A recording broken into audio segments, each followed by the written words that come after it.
ikkita muammoli gen uchrashganidan muammoli farzand tug'ilgan. Transfer amaliyotini yakunlab chiqdik.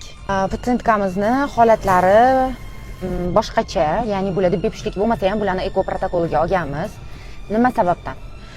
Birinchisi bularda qarindosh nikoh va uyligida muammoli farzandlari bor va uni genetik tekshiruvdan o'tkazishganda ma'lum bitta genni kasalligi aniqlangan va bizga kelgan murojaat qilgan juftligimizni genlarini tekshirsa, ularda ham ayollarda ham erkakda shu genetik muammo aniqlangan. Ya'ni ular tashuvchi ikkita muammoli gen uchrashganidan muammoli farzand tug'ilgan.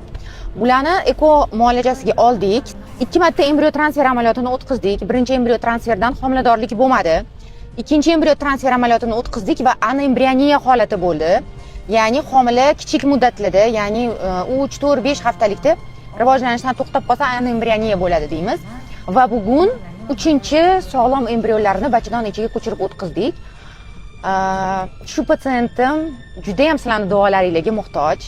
Shunaqa chiroyli kunlarda albatta iftorlarda bularni ham duo qilib qo'ying. Shu safar homilador bo'lsinlar va keyingi ro'zalarda mana 3 oylik bo'pti bolajon deb sizlarga shu storiysni eslatib ko'rsataylik.